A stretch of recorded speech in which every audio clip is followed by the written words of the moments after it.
Hola, ¿qué tal? Me llamo Adán Echeverría y quiero compartir contigo lecturas.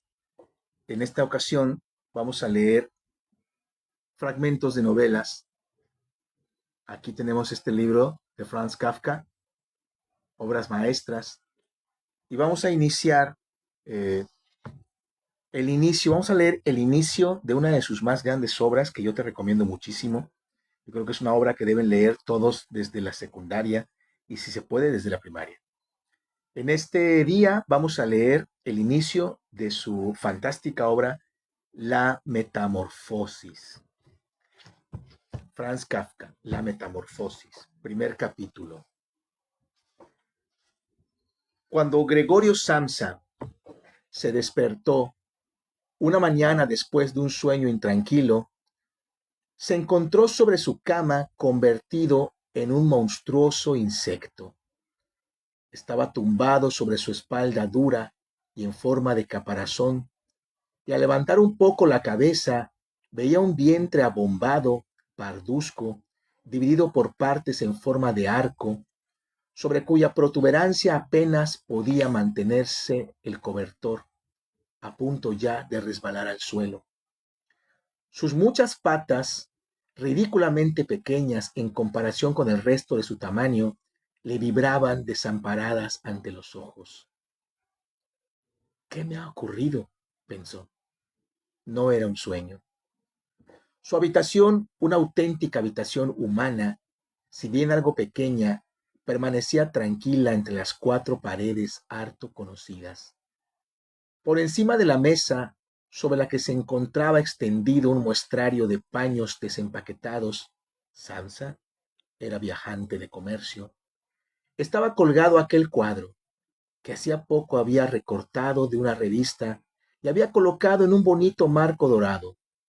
Representaba a una dama ataviada con un sombrero y una bufanda de piel, que estaba allí, sentada muy erguida, y levantaba hacia el observador un pesado manguito, en el cual había desaparecido su antebrazo. La mirada de Gregorio se dirigió enseguida hacia la ventana, y el lluvioso tiempo. Se oían caer gotas de lluvia sobre la chapa de alféizar de la ventana. Le ponía muy melancólico. ¿Qué pasaría? Pensó, si durmiera un poco más y olvidara todas las chifladuras. Pero esto era algo absolutamente imposible, porque estaba acostumbrado a dormir del lado derecho, pero en su estado actual no podía ponerse de ese lado. Aunque se lanzara con mucha fuerza hacia el lado derecho una y otra vez, se volvía a balancear sobre la espalda. Lo intentó 100 veces. Cerraba los ojos para no tener que ver las patas que pataleaban, y solo cejaba en su empeño cuando comenzaba a notar en el costado un dolor leve y sordo que antes nunca había sentido. Dios mío, pensó, qué profesión tan dura he elegido. Un día sí y otro también de viaje. Los esfuerzos profesionales son mucho mayores que en el mismo almacén de la ciudad. Y además, se me ha endosado ese ajetreo de viajar, el estar al tanto de los empalmes de tren, la comida mala y a deshora, una relación humana constantemente cambiante, nunca duradera, que jamás llega a ser cordial. Que se vaya todo al diablo. Sintió sobre el vientre un leve picor. Con la espalda se deslizó lentamente más cerca de la cabecera de la cama para poder levantar mejor la cabeza. Se encontró con que la parte que le picaba estaba totalmente cubierta por unos pequeños puntos blancos, que no sabía a qué se debían, y quiso palpar esa parte con una pata, pero inmediatamente la retiró, porque el roce le producía escalofríos. Se deslizó de nuevo a su posición inicial. Esto de levantarse pronto, pensó, le hace a uno desvariar. El hombre tiene que dormir. Otros viajantes viven como pachás. Si yo, por ejemplo, a lo largo de la mañana vuelvo a la pensión para pasar a limpio los pedidos que he conseguido, esos señores aún están sentados tomando el desayuno. Eso podría intentar yo con mi jefe. En ese momento iría a parar a la calle. ¿Quién sabe, por lo demás, si no sería lo mejor para mí? Si no tuviera que dominarme por mis padres, ya me habría despedido hace tiempo. Me habría presentado ante el jefe y le habría dicho mi opinión con toda mi alma. Se habría caído de la mesa. Sí que es una extraña costumbre la de sentarse sobre la mesa y desde esa altura hablar hacia abajo con el empleado que, además, por culpa de la sordera del jefe, tiene que acercarse mucho. Bueno, la esperanza aún no está perdida del todo. Si alguna vez tengo el dinero suficiente para pagar las deudas que mis padres tienen con él, puedo tardar todavía entre 5 o 6 años, lo hago con toda seguridad. Entonces habrá llegado el gran momento. Ahora, por lo pronto, tengo que levantarme porque el tren sale a las 5. Miró hacia el despertador que hacía tic-tac sobre el armario. Dios del cielo, pensó. Eran las 6:30 y las manecillas seguían tranquilamente hacia adelante. Ya había pasado incluso la media. Eran ya casi cuarto para las 7. ¿Es que no habría sonado el despertador? Desde la cama se veía que estaba puesto a las 4, correctamente. Seguro que también había sonado, sí, pero ¿era posible seguir durmiendo tan tranquilo con ese ruido que hacía temblar los muebles? Bueno, tampoco había dormido tranquilo, pero quizá tanto más profundamente. ¿Qué iba a hacer ahora? El siguiente tren salía a las 7. Para cogerlo tendría que haberse dado prisa loca. El muestrario aún no estaba empaquetado y él mismo no se encontraba nada dispuesto y ágil. E incluso, si consiguiera coger el tren, no se podía evitar una reprimenda del jefe, porque el mozo de los recados habría esperado en el tren de las 5 y ya hacía tiempo que habría dado parte de su descuido. Era un esclavo del jefe, sin agallas ni juicio. ¿Qué pasaría si dijera que estaba enfermo? Pero esto sería en suma desagradable y sospechoso, porque Gregorio no había estado enfermo ni una sola vez durante los 5 años de servicio. Seguramente aparecería el jefe con el médico del seguro, haría reproches a sus padres por tener un hijo tan vago y se salvaría de todas las objeciones remitiéndose al médico del seguro, para el que solo existen hombres totalmente sanos, pero con aversión al trabajo. Y es que en este caso no tendría un poco de razón.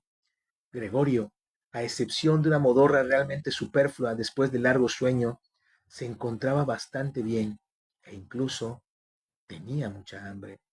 Mientras reflexionaba sobre todo esto, con gran rapidez, sin poder decidirse a abandonar la cama, en ese mismo instante, el despertador daba cuarto para las 7. Llamaron cautelosamente a la puerta que estaba en la cabecera de su cama. Gregorio, dijo su madre, son cuarto para las 7. ¿No ibas a salir de viaje? Qué dulce voz. Gregorio se asustó. Al contestar, escuchó una voz que evidentemente era la suya, pero en la cual, como desde lo profundo, se mezclaba un doloroso, incontenible piar. En el primer momento dejaba salir las palabras con claridad para, al prolongarse el sonido, destrozarlas de tal forma que no se sabía si había oído bien. Gregorio querría haber contestado detalladamente y explicarlo todo, pero en estas circunstancias se limitó a decir: sí, sí, gracias, madre, ya me levanto. Probablemente a causa de la puerta de madera no se notaba desde fuera el cambio en la voz de Gregorio, porque la madre se tranquilizó con esta respuesta y se marchó de allí. Pero necesario a la breve conversación, los otros miembros de la familia se habían dado cuenta de que Gregorio, en contra de todo lo esperado, estaba todavía en casa, y ya el padre llamaba suavemente, pero con el puño, a una de las puertas laterales. Gregorio, Gregorio, gritó. ¿Qué ocurre? Tras unos instantes insistió de nuevo con voz más grave. Gregorio, Gregorio. Desde la otra puerta lateral se lamentaba en voz baja la hermana. Gregorio, ¿no te encuentras bien? ¿Necesitas algo? Gregorio contestó hacia ambos lados. Ya estoy preparado. Y, con una pronunciación lo más cuidadosamente posible, y haciendo largas pausas entre las palabras, se esforzó por despojar a su voz de todo lo que pudiera llamar la atención. El padre volvió a su desayuno, pero la hermana susurró: Gregorio, abre, te lo suplico. Pero Gregorio no tenía ni la menor intención de abrir. Más bien, elogió la precaución de cerrar las puertas que había adquirido durante sus viajes, y esto incluso en la casa. Al principio tenía la intención de levantarse tranquilamente y sin ser molestado vestirse, desayunar y después pensar en todo lo demás, porque en la cama, eso ya lo veía, no llegaría con sus cavilaciones a una conclusión sensata. Recordó que ya en varias ocasiones había sentido en la cama algún leve dolor, quizá producido por estar mal acostado, dolor que al levantarse había resultado ser solo fruto de su imaginación, y tenía curiosidad por ver cómo se iban desvaneciendo paulatinamente sus fantasías de hoy. No dudaba en absoluto de que el cambio de voz no era otra cosa que el síntoma de un buen resfriado, la enfermedad profesional de los viajantes. Tirar el cobertor era muy sencillo, solo necesitaba inflarse un poco y caería por sí solo, pero el resto sería difícil, especialmente porque él era muy ancho. Hubiera necesitado brazos y manos para incorporarse, pero en su lugar tenía muchas patitas que, sin interrupción, se hallaban en el más dispar de los movimientos y que además no podía dominar. Si quería doblar alguna de ellas, entonces era la primera la que se estiraba, y si por fin lograba realizar con esta pata lo que quería, entonces todas las demás se movían, como liberadas, con una agitación grande y dolorosa. No hay que permanecer en la cama de modo inútil, se decía Gregorio. Quería salir de la cama en primer lugar con la parte inferior de su cuerpo, pero esta parte inferior, que por cierto no había visto todavía y que no podía imaginar exactamente, demostró ser difícil de mover.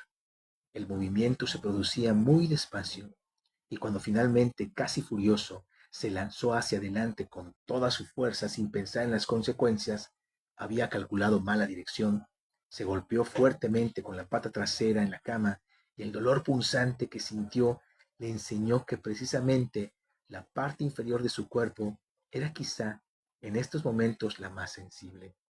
Así pues, intentó en primer lugar sacar de la cama la parte superior del cuerpo y volvió la cabeza con cuidado hacia el borde de la cama. Lo logró con facilidad, y a pesar de su anchura y su peso, el cuerpo siguió finalmente con lentitud el giro de la cabeza.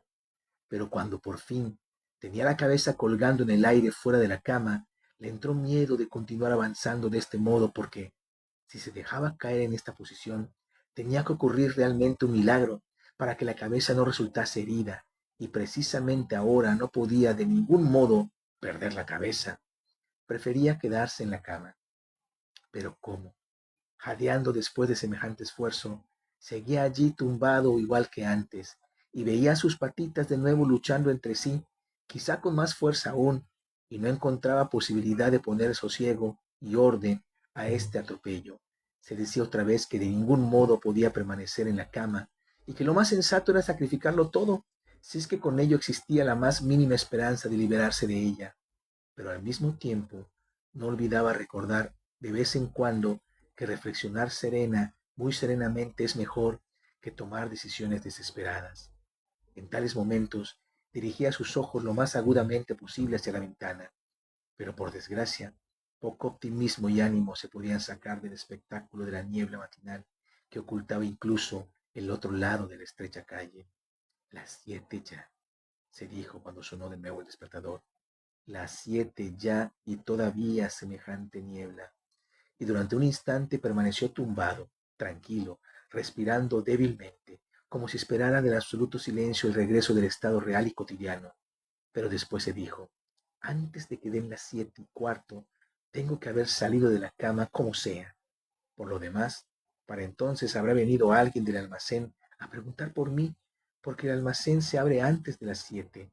Y entonces, de forma totalmente regular, comenzó a balancear su cuerpo, cuán largo era, hacia afuera de la cama. Si se dejaba caer de ella de esta forma, la cabeza que pretendía levantar con fuerza en la caída permanecería probablemente ilesa. La espalda parecía ser fuerte. Seguramente no le pasaría nada al caer sobre la alfombra. Lo más difícil, a su modo de ver, era tener cuidado con el ruido que se produciría y que posiblemente provocaría al otro lado de todas las puertas, si no temor, al menos preocupación. Pero había que intentarlo. Cuando Gregorio ya sobresalía a medias de la cama, el nuevo método era más un juego que un esfuerzo. Solo tenía que balancearse, empujones. Se le ocurrió lo fácil que sería si alguien viniera en su ayuda. Dos personas fuertes, pensaba en su padre y en la criada, hubieran sido más que suficientes.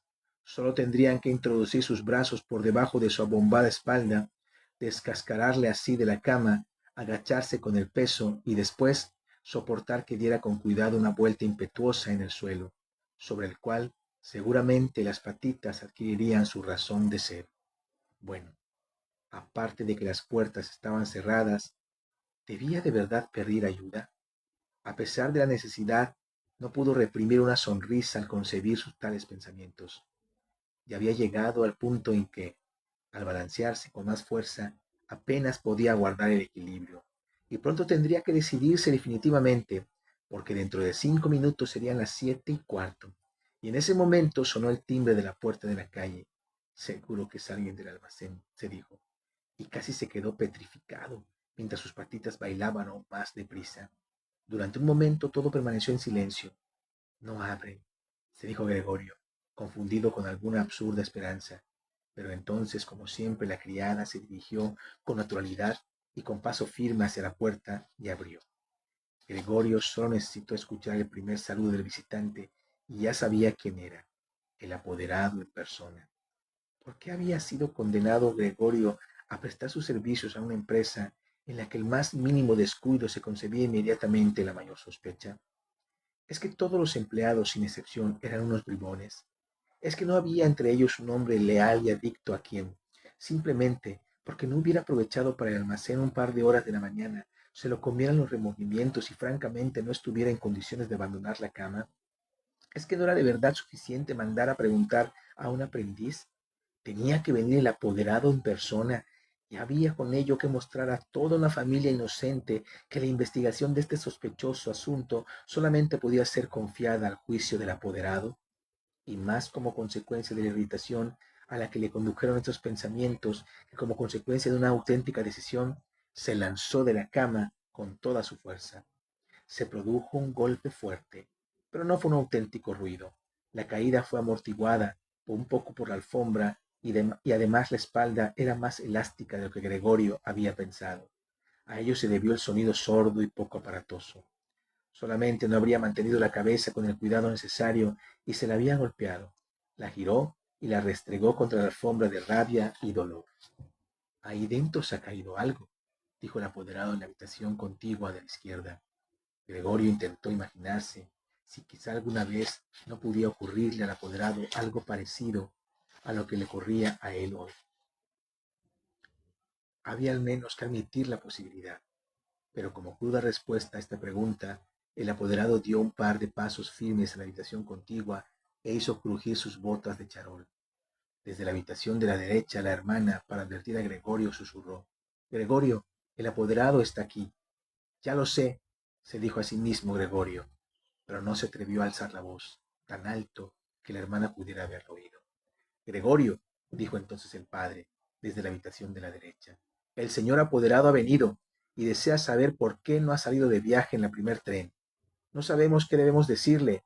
Además desea también hablar personalmente contigo. Así es que, por favor, abre la puerta. Buenos días, señor Sansa, interrumpió el apoderado amablemente. No se encuentra bien, dijo la madre al apoderado mientras el padre hablaba ante la puerta. No se encuentra bien, créame usted, señor apoderado, como si no iba Gregorio a perder un tren. El chico no tiene en la cabeza nada más que el negocio. A mí casi me disgusta que nunca salga por la tarde. Ahora ha estado 8 días en la ciudad, pero pasó todas las tardes en casa. Allí está sentado con nosotros a la mesa y lee tranquilamente el periódico o estudia horarios de trenes. Para él ya es una distracción hacer trabajos de maquetería. Por ejemplo, en 2 o 3 tardes ha tallado un pequeño marco. Se asombrará de lo bonito que es. Está colgado ahí dentro, en la habitación. En cuanto abra Gregorio, lo verá usted enseguida. Por cierto, que me alegro de que esté usted aquí, señor apoderado. Nosotros solos no habríamos conseguido que Gregorio abriese la puerta. Es muy testarudo, y seguro que no se encuentra bien a pesar de que lo ha negado esta mañana.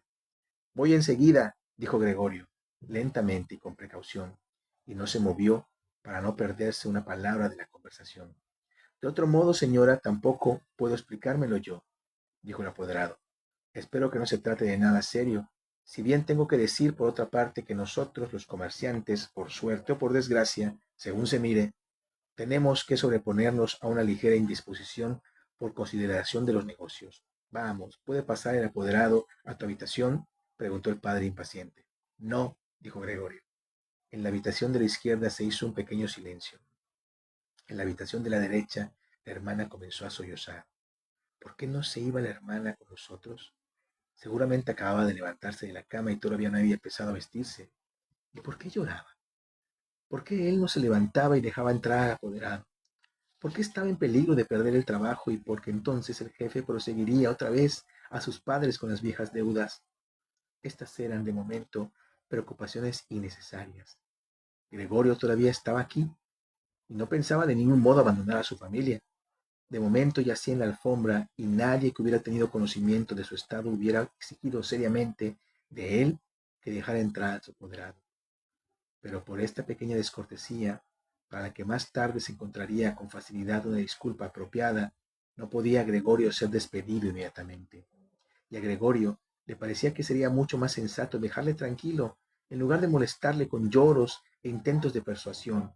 La verdad es que era la incertidumbre la que apuraba a los otros y hacía perdonar sus comportamientos. Señor Samsa, exclamó entonces el apoderado levantando la voz. ¿Qué ocurre? ¿Se atrinchera usted en su habitación? ¿Contesta solamente con sí o no? ¿Preocupa usted grave e inútilmente a sus padres? Y dicho sea de paso, falta usted a sus deberes de una forma verdaderamente inaudita. Hablo aquí en nombre de sus padres y de su jefe, y exijo seriamente una explicación clara e inmediata. Estoy asombrado. Yo lo tenía a usted por un hombre formal y sensato, y ahora de repente parece que quiere usted empezar a hacer alarde de extravagancias extrañas. El jefe me insinuó esta mañana una posible explicación a su demora. Se refería al cobro que se le ha confiado desde hace poco tiempo. Yo realmente di casi mi palabra de honor de que esa explicación no podía ser cierta. Pero en este momento veo su incomprensible obstinación y pierdo del todo el deseo de dar la cara en lo más mínimo por usted. Y su posición no es, en absoluto, la más segura. En principio tenía la intención de decirle todo esto a solas, pero ya que me hace usted perder mi tiempo inútilmente, no veo la razón de que no se enteren también sus señores padres. Su rendimiento en los últimos tiempos ha sido muy poco satisfactorio. Cierto que no es la época del año apropiada para hacer grandes negocios, eso lo reconocemos, pero una época del año para no hacer negocios no existe, señor Samsa. No debe existir. Pero, señor apoderado, gritó el Gregorio fuera de sí, y en su irritación olvidó todo lo demás. Abro inmediatamente la puerta. Una ligera indisposición, un mareo, me han impedido levantarme. Todavía estoy en la cama, pero ya estoy otra vez despejado.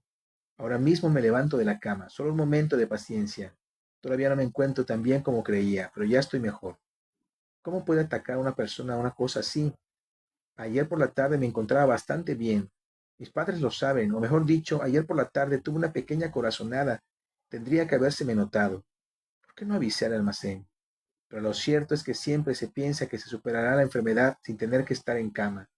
Señor apoderado, tenga consideración con mis padres. No hay motivo alguno para todos los reproches que me hace usted. Nunca se me dijo una palabra de todo eso. Quizá no haya leído los últimos pedidos que he enviado. Por cierto, que en el tren de las 8 salgo de viaje. Las pocas horas de sosiego me han dado fuerza. No se entretenga usted, señor apoderado. Yo mismo estaré enseguida en el almacén. Tenga usted la bondad de decirlo y de saludar de mi parte al jefe. Y mientras Gregorio farfullaba atropelladamente todo esto, y apenas sabía lo que decía, se había acercado un poco al armario, seguramente como consecuencia del ejercicio ya practicado en la cama, e intentaba ahora levantarse apoyado en él. Quería de verdad abrir la puerta. Deseaba sinceramente dejarse ver y hablar con el apoderado. Estaba deseoso de saber lo que los otros que tanto deseaban verle dirían ante su presencia. Si se asustaban, Gregorio no tendría ya responsabilidad alguna y podría estar tranquilo. Pero si lo aceptaban todo con tranquilidad, entonces tampoco tenía motivo para excitarse y de hecho podía, si se daba prisa, estar a las 8 en la estación. Al principio se resbaló varias veces del liso armario, pero al final se dio con fuerza un último impulso y permaneció erguido. Ya no prestaba atención alguna a los dolores de vientre, aunque eran muy agudos. Entonces se dejó caer contra el respaldo de una silla cercana, a cuyos bordes se agarró fuertemente con sus patitas. Con esto había conseguido el dominio sobre sí y enmudeció porque ahora podía escuchar al apoderado. ¿Han entendido ustedes una sola palabra?, preguntó el apoderado a los padres. ¿O es que nos toma por tontos? Por el amor de Dios, exclamó la madre entre sollozos. Quizá esté gravemente enfermo y nosotros le atormentamos. Grete, Grete, gritó después. ¿Qué, madre?, dijo la hermana desde el otro lado. Se comunicaron a través de la habitación de Gregorio. Tienes que ir inmediatamente al médico. Gregorio está enfermo. Rápido, a buscar al médico. ¿Acabas de oír hablar a Gregorio? Es una voz de animal, dijo el apoderado en un tono de voz extremadamente bajo comparado con los gritos de la madre. Hija, Ana, Ana, gritó el padre en dirección de la cocina, a través de la antesala, y dando palmadas. Ana, ve a buscar inmediatamente un cerrajero. Y ya corrían ambas muchachas haciendo ruido con sus faldas por la antesala, como se habría vestido la hermana tan rápido. Abrieron la puerta de par en par. No se oyó que la cerraran, seguramente la habían dejado abierta como ocurre en las casas en las que ha ocurrido una desgracia. Pero Gregorio ya estaba más tranquilo, así que ya no se entendían sus palabras a pesar de que a él le habían parecido lo suficientemente claras, más claras que antes, sin duda, como consecuencia de que el oído se iba acostumbrando. En todo caso, ya se creía en el hecho de que algo andaba mal respecto a Gregorio, y se estaba dispuesto a prestarle ayuda. La decisión y seguridad con que fueron tomadas las primeras disposiciones le sentaron bien. De nuevo se consideró incluido en el círculo humano y esperaba de ambos, del médico y del cerrajero, sin distinguirlos del todo entre sí, excelentes, sorprendentes resultados. Con el fin de tener una voz lo más clara posible en las decisivas conversaciones que se avecinaban, tosió un poco, esforzándose, sin embargo, por hacerlo con mucha moderación, porque posiblemente incluso ese ruido sonaba de una forma distinta a la voz humana, hecho que no confiaba poder distinguir él mismo. Mientras tanto, en la habitación contigua reinaba el silencio. Quizá los padres estaban sentados en la mesa con el apoderado y cuchicheaban. Quizá todos estaban arrimados a la puerta y escuchaban. Gregorio se acercó lentamente hacia la puerta con la ayuda de la silla. Allí la soltó. Se arrojó contra la puerta. Se mantuvo erguido sobre ella. Las callosidades de sus patas estaban provistas de una sustancia pegajosa y descansó allí un momento del esfuerzo realizado. A continuación comenzó a girar con la boca la llave, que estaba dentro de la cerradura. Por desgracia, no parecía tener dientes propiamente dichos. ¿Con qué iba a agarrar la llave? Pero por el contrario, las mandíbulas eran muy poderosas. Con su ayuda puso la llave efectivamente en movimiento y no se daba cuenta de que, sin duda, se estaba causando algún daño, porque un líquido parduzco le salía de la boca, chorreaba por la llave y goteaba hasta el suelo. Escuchen ustedes, dijo el apoderado en la habitación contigua. Está dando vuelta la llave. Eso significó un gran estímulo para Gregorio, pero todos debían haberle animado, incluso el padre y la madre.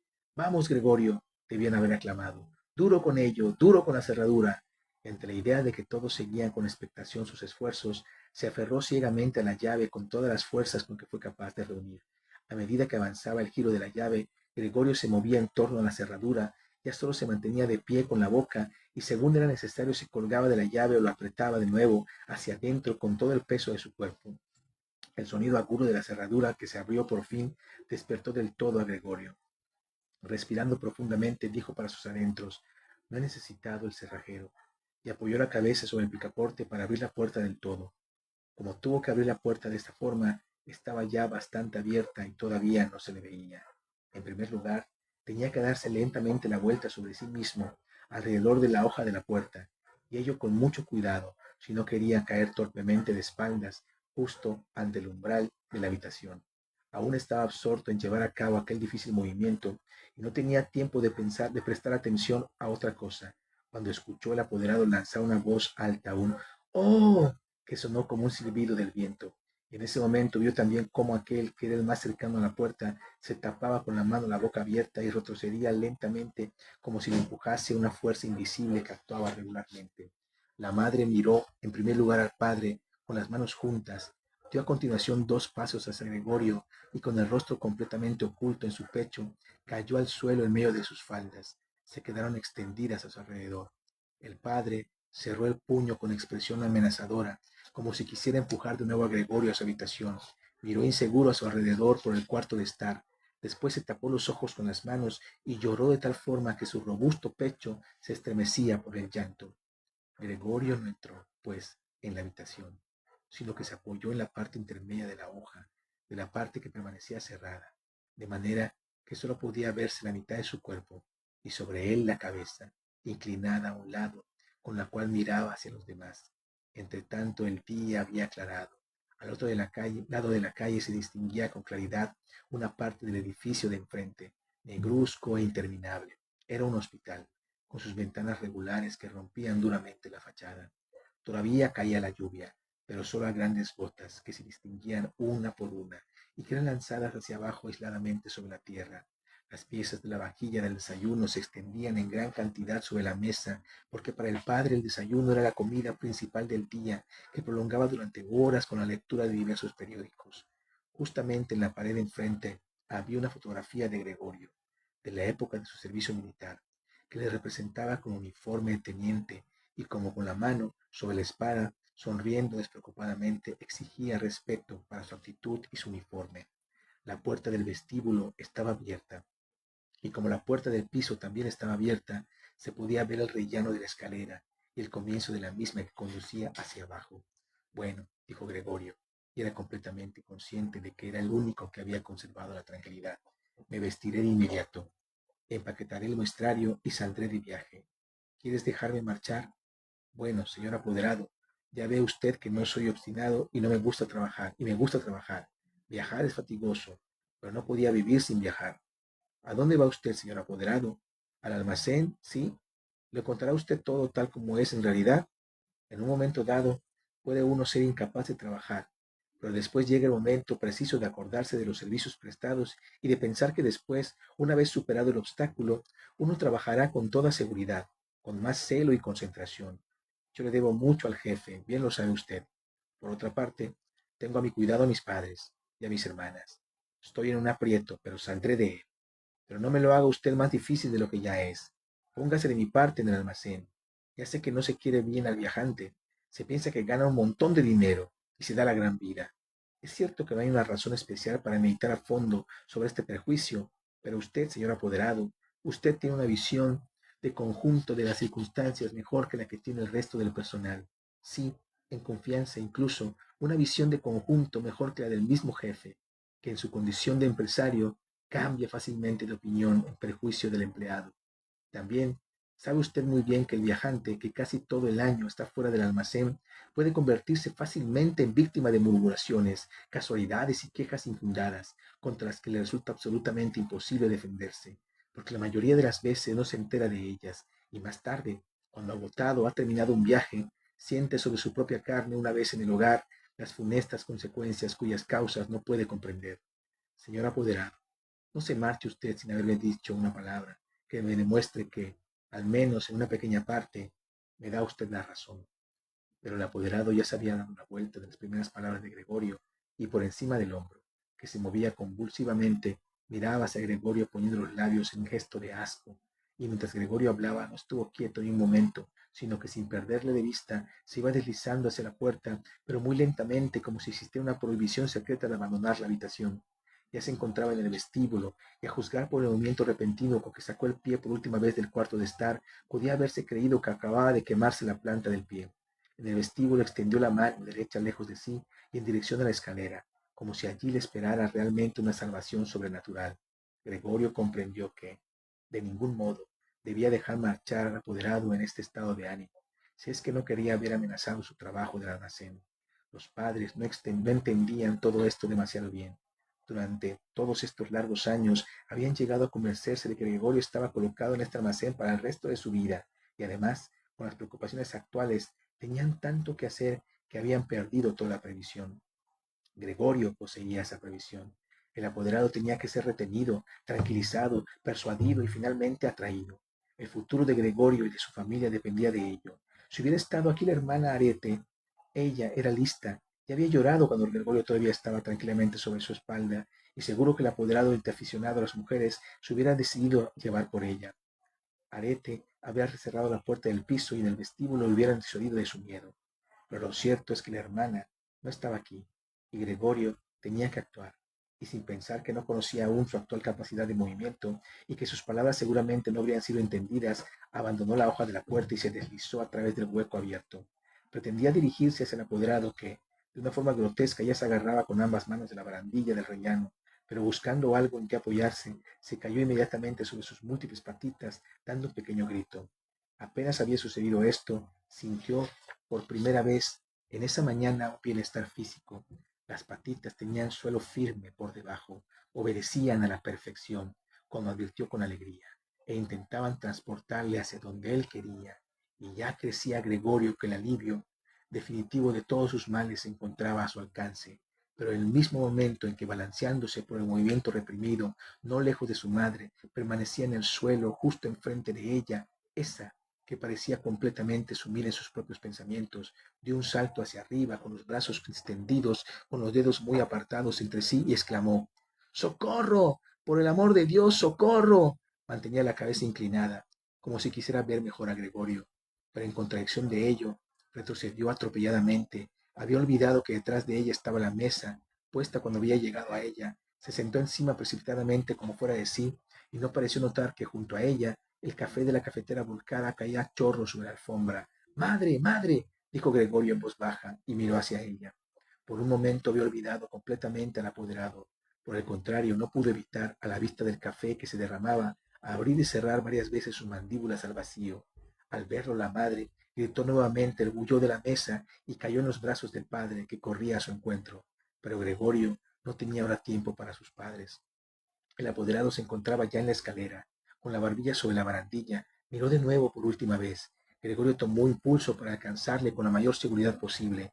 El apoderado debió adivinar algo, porque salió de una vez que varios escalones y desapareció. Pero lanzó aún un ¡ah!, que se oyó en toda la escalera. Lamentablemente, esta huida del apoderado pareció desconcertar del todo al padre, que hasta ahora había estado relativamente sereno.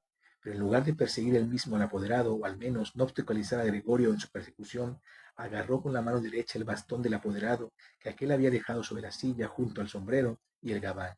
Tomó con la mano izquierda un gran periódico que debía haber sobre la mesa y, dando patadas en el suelo, comenzó a hacer retroceder a Gregorio a su habitación, blandiendo el bastón y el periódico. De nada sirvieron los ruegos de Gregorio, tampoco fueron entendidos, y por mucho que gritase humildemente la cabeza, girase humildemente la cabeza, el padre pataleaba aún más con fuerza. Al otro lado, la madre había abierto de par en par una ventana, a pesar del tiempo frío, e inclinada hacia afuera se cubría el rostro con las manos. Entre la calle y la escalera se estableció una fuerte corriente de aire. Las cortinas de las ventanas volaban, se agitaban los periódicos de encima de la mesa, las hojas sueltas revoloteaban por el suelo. El padre le acusaba implacablemente y daba silbidos como un loco, pero Gregorio todavía no tenía mucha práctica en andar hacia atrás, andaba realmente muy despacio. Si Gregorio se hubiera pedido dar la vuelta, enseguida hubiera estado en su habitación, pero tenía miedo de impacientar al padre con su lentitud. Al darse la vuelta, y a cada instante le amenazaba el golpe mortal del bastón en la espalda o la cabeza.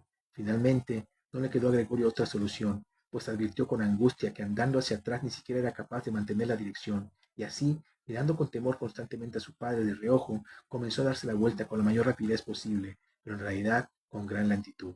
Quizá advirtió al padre una buena voluntad, porque no solo no le obstaculizó su empeño, sino que con la punta de su bastón le dirigía de vez en cuando desde lejos en su movimiento giratorio. Si no hubiera sido por ese casi insoportable silbar del padre, por su culpa Gregorio perdía la cabeza completamente. Ya casi se había dado la vuelta del todo cuando, siempre oyendo un silbido, incluso se equivocó y retrocedió un poco en su vuelta. Pero cuando por fin feliz tenía la cabeza ante la puerta, resultó que su cuerpo era demasiado ancho para pasar por ella sin más. Naturalmente el padre, en su actual estado de ánimo, ni siquiera se le ocurrió ni por lo más remoto abrir la otra hoja de la puerta para ofrecer a Gregorio espacio suficiente. Su idea consistía solamente que Gregorio tenía que entrar en su habitación lo más rápidamente posible. Tampoco hubiera permitido jamás los complicados preparativos que necesitaba Gregorio para incorporarse y de ese modo atravesar la puerta. Es más, empujaba hacia adelante y Gregorio con mayor ruido aún, como si no existiera obstáculo alguno. Ya no sonaba tras Gregorio como si fuera la voz de un padre. Ahora ya no había que andarse con bromas, y Gregorio se encontró en la puerta, pasara lo que pasara. Uno de los costados se levantó. Ahora estaba atravesado en el hueco de la puerta. Su costado estaba herido completamente. En la puerta blanca quedaron marcadas unas manchas desagradables. Pronto se quedó atascado, y él solo no hubiera podido moverse. Las patitas de uno de los costados estaban colgadas en el aire y temblaban. Los del otro lado permanecían aplastadas dolorosamente contra el suelo. Entonces el padre le dio por detrás un fuerte empujón que en esta situación le produjo un auténtico alivio, y Gregorio penetró profundamente en su habitación, sangrando con intensidad. La puerta fue cerrada con el bastón y a continuación se hizo por fin el silencio. Muy bien, pues ese es el primer capítulo de esta novela de Gregorio Samsa.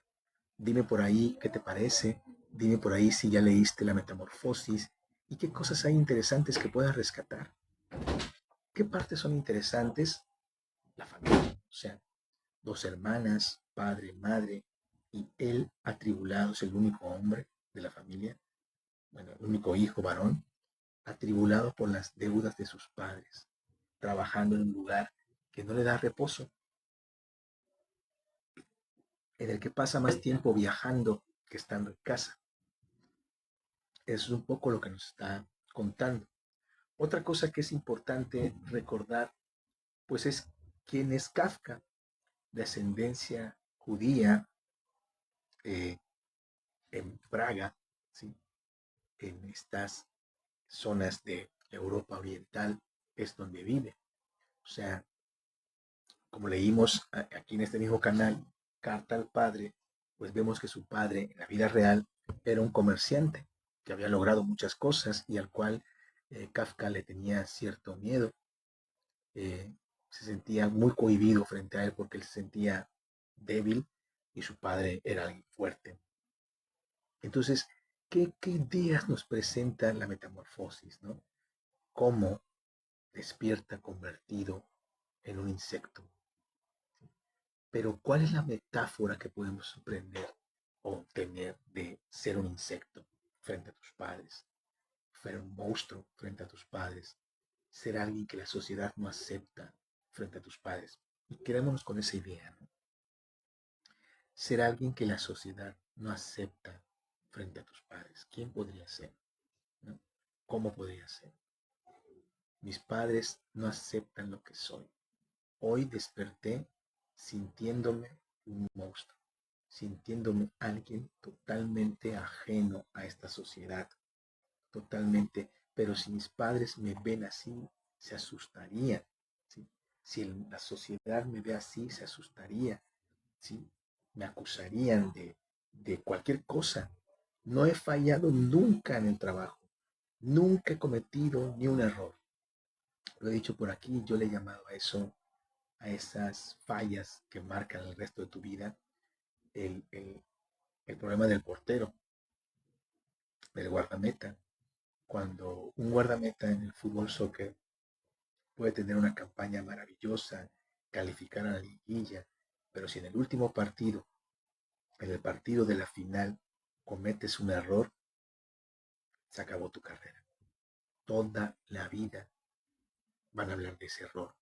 Y por tu culpa no se consiguió el campeonato, por tu culpa, aunque tú hayas hecho todo bien.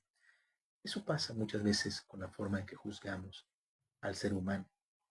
Al ser humano lo juzgamos de esa misma forma. Y esto nos plantea, ¿no? O sea, siempre me levanto a las 4 de la mañana para desayunar en silencio, hacer todo en silencio, para que a las 5 esté yo en el tren y viaje. Y hoy no lo hice. Lo he hecho durante 5 años. Hoy no lo hice y entonces el mundo se acaba. Todo. Eres un monstruo. ¿Cómo te atreves a fallarle a tu familia? ¿Sí se dan cuenta un poco de lo que se plantea en el texto? ¿Cómo te atreves a fallarle a tu familia? Tu padre se sienta a revisar los periódicos todos los días, por horas, come muy bien. Y tú, vago, le fallas a tu familia, a tus hermanas, a tu pobre madre, a tu pobre padre. ¿Sí se dan cuenta? ¿Cómo te atreves tú, varón, a fallarle a tu familia? Ese es un poco el texto. Ese es un poco el reclamo. ¿Sí? Soy un monstruo.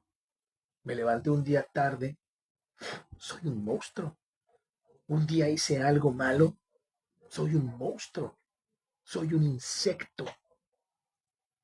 Es interesante el texto. Solo leímos el principio. Decimos, estamos también leyendo cuentos, leyendo poemas, y vamos a empezar con esta parte de leer también fragmentos de novela. ¿Sí? A veces inicios, a veces algún capítulo que sea muy interesante. Mi nombre es Adán Echeverría, espero que te haya gustado esta lectura y puedas compartirla. Te agradezco mucho.